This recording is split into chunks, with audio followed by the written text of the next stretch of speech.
Hello everyone, and welcome back to the world of Thetis. This episode is going to be a more relaxing lore episode, um, and Brennan seems to be pretty happy about that. So, yeah, we have a lot of Codex entries to catch up on. Look at all of that. So, I'm probably just going to spend this entire episode reading these books, and tomorrow's episode, um, we will be going back to Dinnerum and going into the Elven alienage. But first, let's get caught up on all this stuff. Archdemon. I actually did read all of this, but let's read it again because the Archdemon is incredibly epic, and we're going to be getting closer to it at some point. Very soon, probably in the next few episodes. In darkness eternal they searched for those who had goaded them on, until at last they found their prize, their god, their betrayer, the sleeping dragon Dumont. Their taint twisted even the false god, and the Whisperer awoke at last in pain and horror, and led them to wreak havoc upon all the nations of the world. The first blight. Wow, that's from Thronodes 8-7. Amazing. The false dragon gods of the Tevinter Imperium lie buried within the earth, where they have been imprisoned since the Maker cast them down. No one knows what it is that drives the Darkspawn in their relentless search for the sleeping old gods. Perhaps it is instinct, as moths will fly into torch flames. Perhaps there is some remnant of desire for vengeance upon the ones who goaded the Magisters to assault heaven. Whatever the reason, when Darkspawn find one of these ancient dragons, it is immediately afflicted by the taint. It awakens twisted and corrupted, and leads the Darkspawn in a full-scale invasion of the land, a blight. Urthumiel was once the Tevinter god of beauty. In ancient times he was worshipped by musicians, artists, and poets. The feast of Urthemiel was the grandest celebration of the year, an event that lasted a full 12 days. Plays and entire symphonies were written in his honor. Now he is a maddened husk of a former self, filled with nothing but a desire to destroy all life. So I guess Urthemiel was one of these old gods that was buried, but he's been tainted by the Darkspawn, as it had mentioned above. My goodness. And then the giant spider, I won't read all of it, but I'll read the end here because I think it's updated. Corrupted spiders are giant arachnids that originally grew in the depths of the deep roads, feeding on numerous species of large bats. When the deep roads were lost to the Darkspawn, they began to feed on the numerous genlocks, and their numbers grew exponentially, as did their size. The Darkspawn taint has become a permanent part of their system, passed on to their progeny.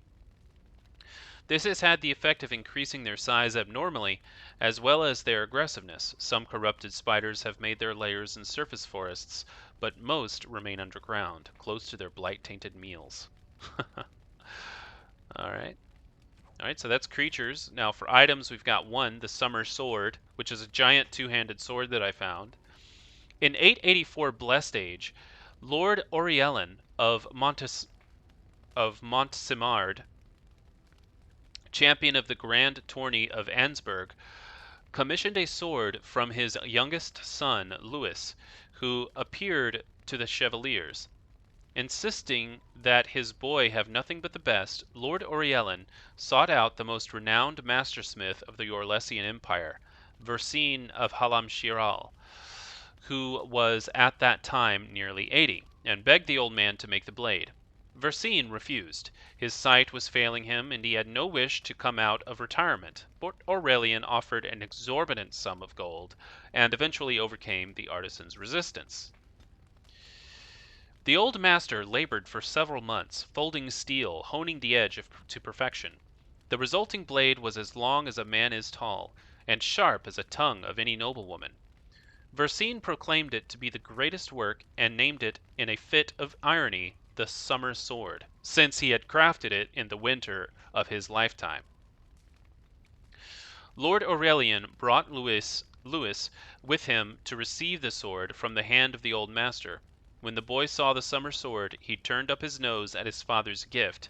Such great two-headed blades were no longer in fashion at court. He preferred an estoc. Aurelian was mortified. He insisted that Louis carry the blade and apologized to Versine, but to no avail. The swordsmith cursed the boy, saying that for his pride, regardless of blade he carried, he would fail anyway. Louis was eventually knighted and joined the ranks of the Chevaliers. In 898 Blessed Age, he was appointed command of the Chevaliers in Denerim, and hoped to make a name for himself. And so he did. He was the most detested Chevalier in Ferelden, well known for his acts of depravity. In 9-1 Dragon, he met Loghain mac Tyr in battle at Avinash.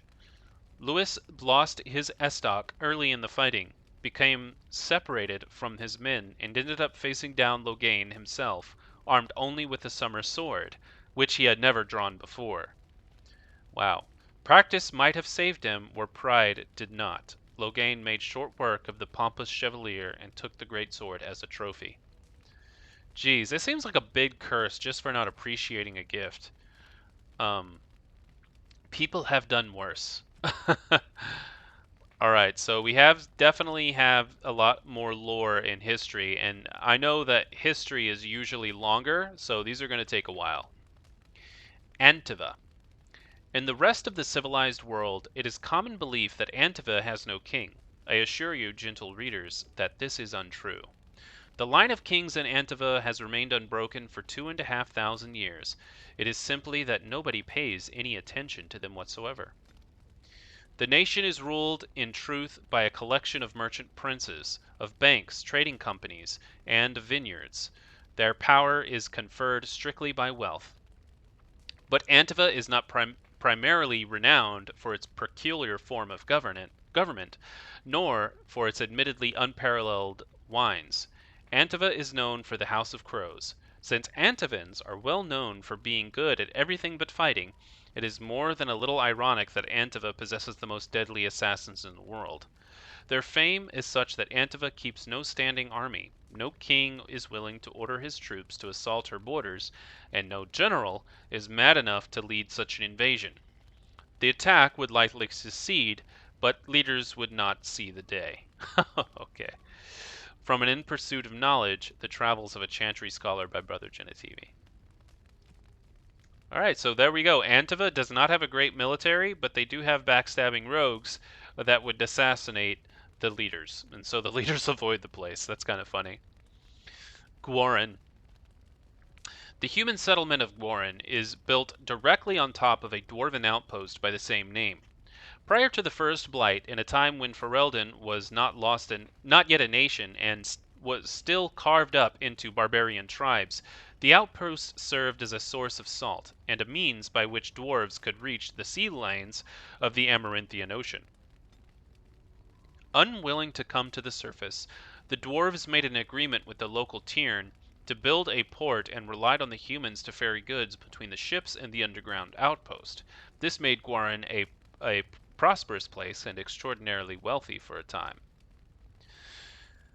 When in the Divine Age the dwarven kingdoms fell to the Darkspawn and the deep roads were closed off, so too did the dwarves disappear from Gwaren. The human settlement, the envy of surrounding barbarian tribes, was assaulted and sacked, its wealth stolen. The town remained, however, and despite its remote location, continued to find value as a source of fish and timber. As the first settlement liberated by King Maric and Loghain during the Ferelden Rebellion, Gwaren was eventually granted to Loghain when he became Theirin in 911 Dragon. By, of course, Sister Patrine. So, interesting. Gwaren was basically a town that was used to transport goods from the surface down to Orzammar. That's really cool. Interesting. Okay, so Highever. Castle Highever has stood since the Divine Age, when it was not an independent Bannorn, but merely an outpost of the growing Bannorn of Amaranthian, in the days before Amaranthian became an Arling itself. The outpost of Highever was originally held by the Elston family, cousins of the Howes. In the Age of Towers, however, Bann Canobar at Elston was murdered by his wife, Flemeth. Right, and we just murdered Flemeth last episode, thus ending the bloodline. Canobar's captain of the guard, Sarim Cousland, took the lands and title.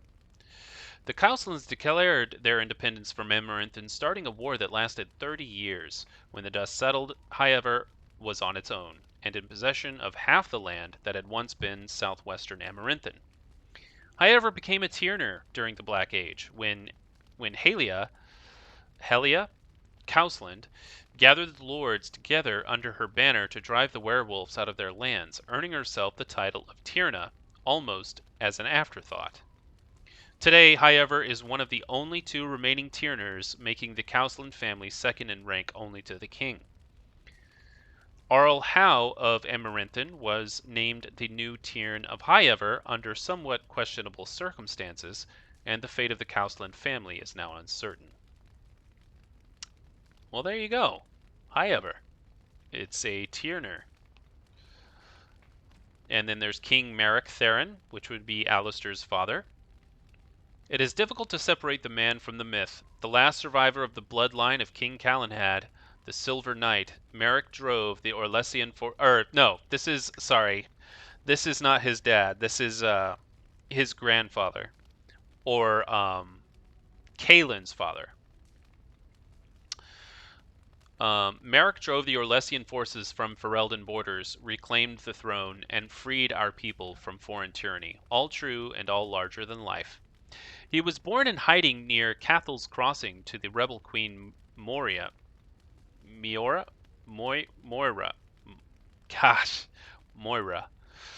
Alright. He was born in hiding near Cathal's Crossing to the rebel queen Moira and grew up in the rebel camps, an outlaw in his own country. When the rebel queen died, Maric inherited her homeless nobles, malcontents, and displaced freeholders, and with the aid of his friend Logain MacTyr, built them into an army.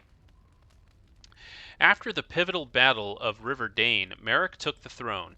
He married Rowan, daughter of Rendon Guerrin, Arl of Redcliffe, and began the long, slow process of rebuilding everything Orlais had demolished during 70 years of occupation. Well, there you go. Life in Orzammar. The dwarves of Orzammar are quite unlike those found in most human cities.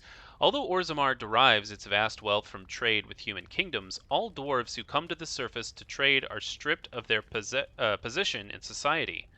Dwarven merchants are so ubiquitous in human cities that many people labor under the impression that all dwarves are merchants, or that their whole race worships coin and trade. But these surface dwarves are atypical creatures, the ones willing to give up all ties to their kin and sacrifice their rank in order to conduct business.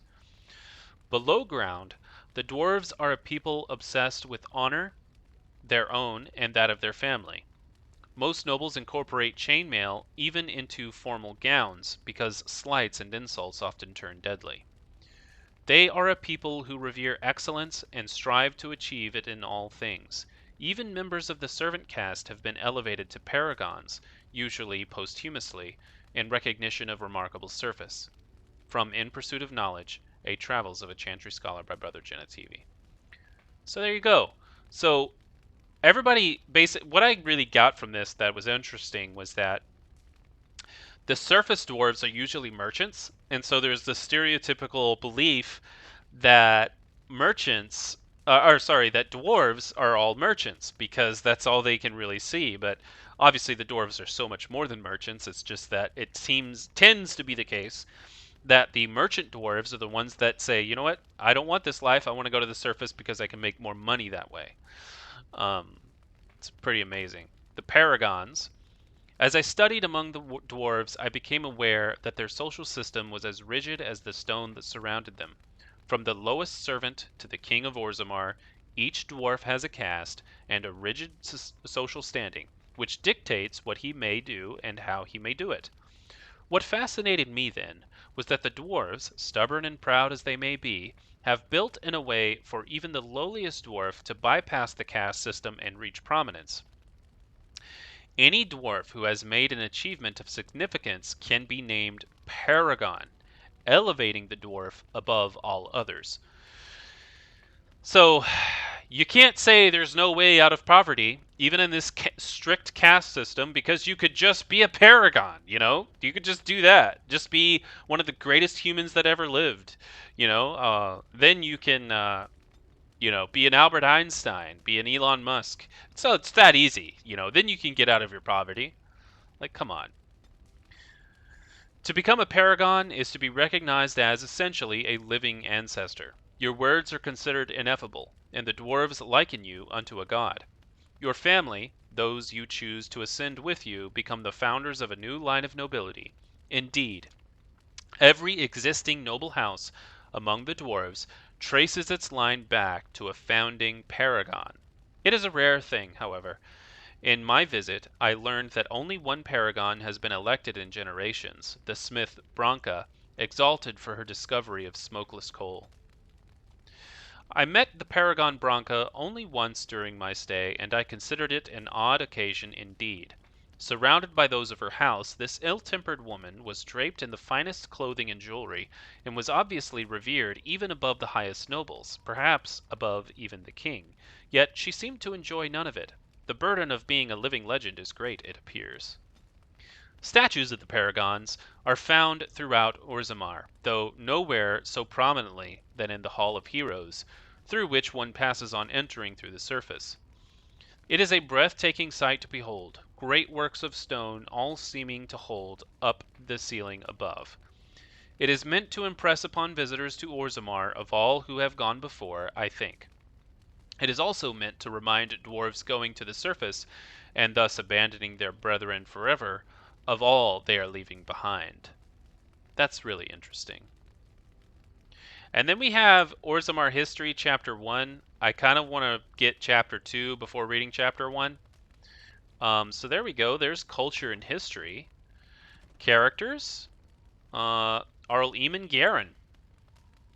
Nobility does not exist without obligation. We owe all we have, even our lives, to our land and our people. Now, I really like Eamon. He's one of my favorite characters in the game. As the maternal uncle of King Cailan, Eamon is one of the king's most trusted advisors. Redcliffe, while not a large or especially wealthy part of Ferelden, is a critically strategic location. The fortress guards the western part that leads to Orlais, as well as the major trade route with Orzammar. A well-respected man, though not the most charismatic, King Cailan once said of him, "My uncle Eamon is a man everyone thinks well of, when they remember to think of him at all." I really like him. He fell ill with a mysterious condition that even magic could not treat. It was no common ailment. Eamon was poisoned by a blood mage Jowan, who claimed to be working for Theirin Loghain. The Jarl's life was saved only by the most extraordinary measures, finding the urn of sacred ashes, the remains of Andraste herself, and I very well remember that episode. It was amazing. His health restored, Eamon called a landsmeet with the goal of wresting power from Loghain and placing Alistair on the throne. Then there's Rendon Howe, a complete a-hole. It appears it will be civil war after all, despite the Darkspawn. Pity. The Arling Amaranthin winds along the sinuous northeastern coast of Ferelden. The waking sea is known for its temper, and the storms that sweep it from the warmer northern waters are sudden and brutal. These are the lands of Rendon Howe. He was born during the occupation, and like many of the nobles at the time, joined Prince Maric's rebels. He fought alongside young Prince Bryce Cousland, future Tyrn of Highever, and Leonis Bryland, future Arl of Southreach, at the bloody Battle of White River. It was the most catastrophic defeat of the entire occupation, from which only 50 rebel soldiers escaped alive. Although he was decorated for valor by King Maric, Howe's abrasive manners have earned him almost universal dislike among his peers. Howe died at the hands of Theirin in Denerim.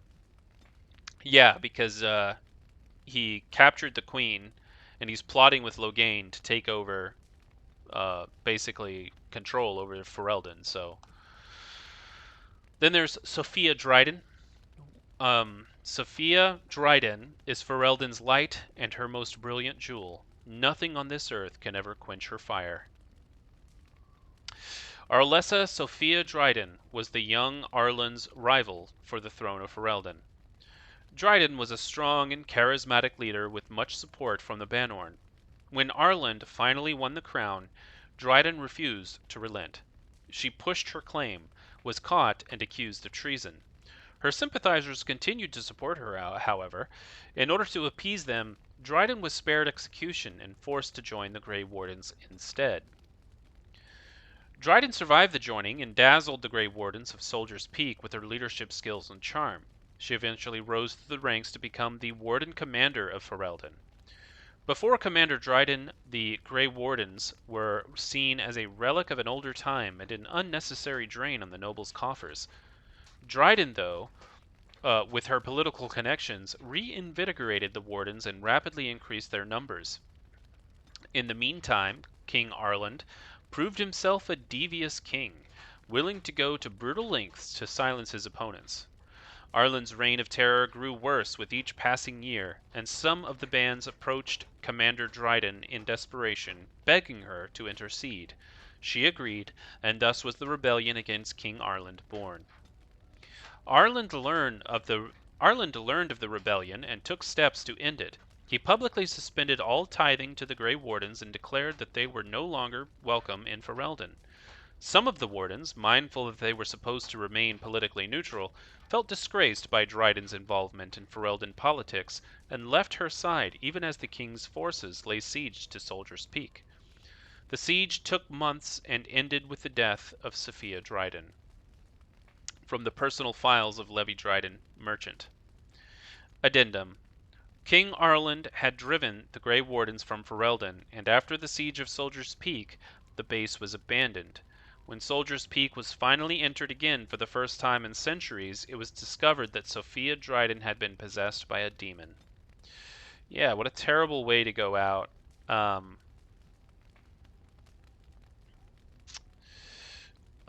So basically, people got tired.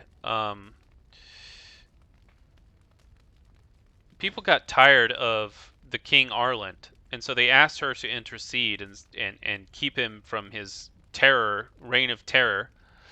And once Arlen learned of that rebellion, he, tried to take out the Grey Wardens. So yeah, basically they just had conflicting interests. It's terrible. And then in culture and history, did I miss something? Oh yeah, that was the Orzammar, though. I don't want to read that yet. And notes, we have one thing left, a letter from Bann Mathuin Wulff. And this was a letter to Sophia, which is the same Sophia we were just reading about. All Ruan and his entire family have been slaughtered, even the children. The Ruan line is no more, and the Arling belongs to the crown, for now. Arlen believed Ruan was plotting against him. Ruan criticized the king's spending on Wintersend, and that is all.